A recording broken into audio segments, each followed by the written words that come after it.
Thank you, everybody. I appreciate it. Thank you. Thank you, Melania, Tiffany, Laura. Thank you very much. Well, we're very proud of our company. We've built one of the great real estate companies of the world, but it seems very insignificant compared to what we're doing now. And as soon as we're finished cutting the ribbon, I'm off to North Carolina, New Hampshire, and back down to Florida, where I hear we're doing very well. With the notable exception of 1600 Pennsylvania Avenue, this is the most coveted piece of real estate in Washington, D.C., the best location. I'm honored to be here today to support my family, and especially my daughter Ivanka for her dedication to this project. She worked so hard.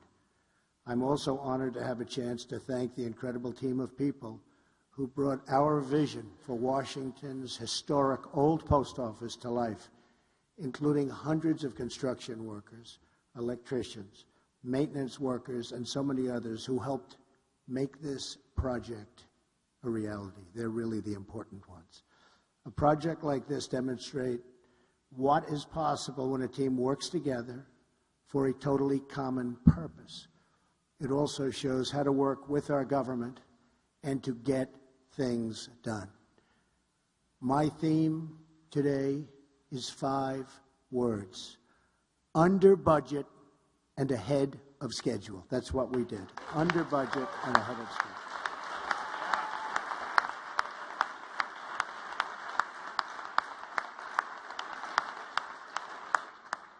So important. We don't hear those words too often in government, but you will.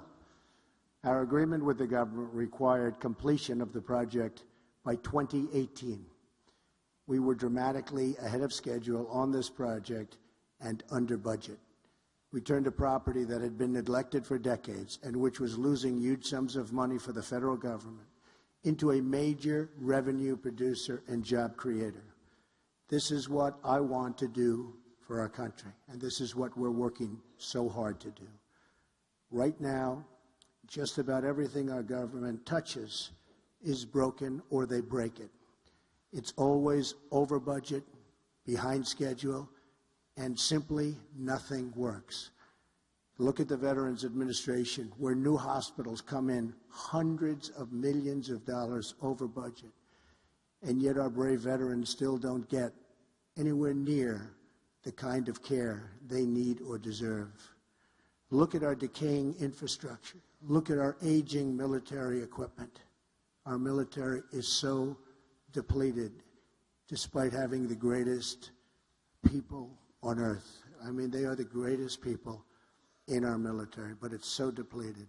The tax code is broken. The education system is broken.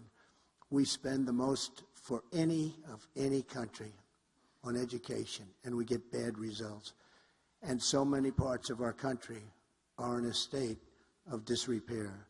And now it was just announced yesterday that Obamacare is in free fall, with premiums going up massively, and places like the great state of Arizona going up over 100% in cost. Unaffordable, unusable, and doesn't work even if you can afford it.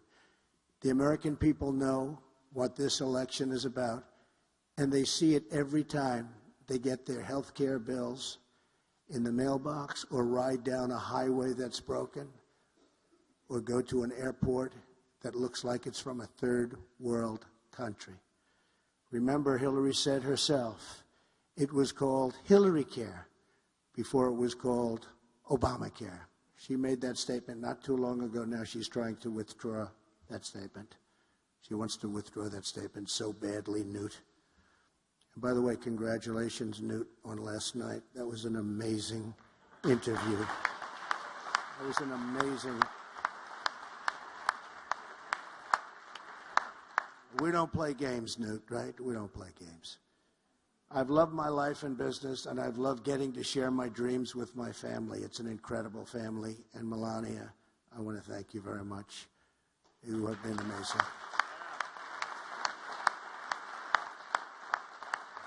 My job is to look at undeveloped spaces and imagine what they could be. These are spaces that have no hope, have no future. but you need imagination and you need the ability to get them done and to unlock their potential and to unlock the potential of the people working on those spaces and on those projects. And we have so many things we can do for our country. Where others have only dead ends, I've dreamed of the amazing possibilities that we have.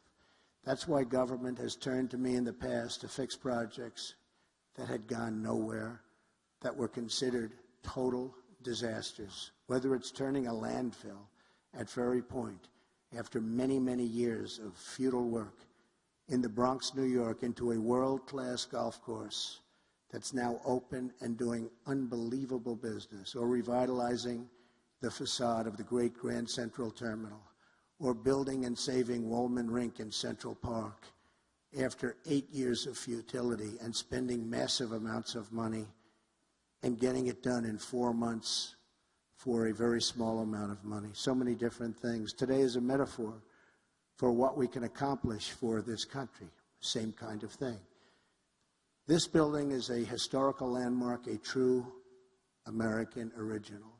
It had all of the ingredients of greatness, but it had been neglected and left to deteriorate for many, many decades. It sat there so beautiful and so empty and was falling into a very, very bad state of condition.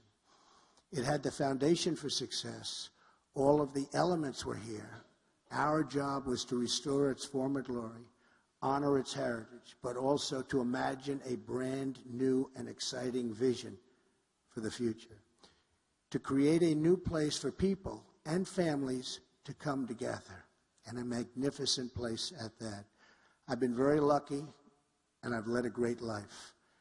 Now I want to give back to the country which I love so much and has been so good to me.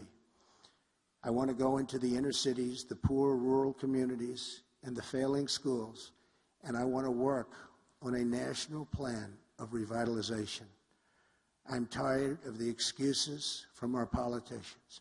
I'm tired of being told what cannot be done. I'm tired of people asking Americans to defer their dreams to another day, but really what they mean is to another decade. Enough waiting. The time is now. We can achieve our goals for this country, and we can do so more quickly than anyone ever thought possible. There is nothing we cannot accomplish. The United States is great. It's great. Its people are great. There is no task or project too great. There is no dream outside of our reach. Don't ever let anyone tell you it can't be done. The future lies with the dreamers, not the cynics and the critics. Everywhere I go in this country, all I see is untapped potential waiting to be set free. And the biggest element of all is our incredible people, the people of this country. They're just waiting. They're waiting and waiting, and I think maybe now their time has come. But we will realize never that the potential we continue to put in our faith and the faith of our country. And we have to say the word never will always have to be taken out, because we have such tremendous potential. We have to choose the most optimistic path. We have to choose to believe not our politicians that in many cases truly don't know what they're doing, but to believe in ourselves and in our country. If we do that, anything is possible. I'm asking America to join me in dreaming big and bold and dream for wonderful things in our future. Let's close the history books on the failures in Washington, and let's open a new chapter of success and prosperity for all of our people. We have a divided nation, a seriously divided nation, all of our people. That is how we will truly make America great again. Thank you very much. I greatly appreciate it.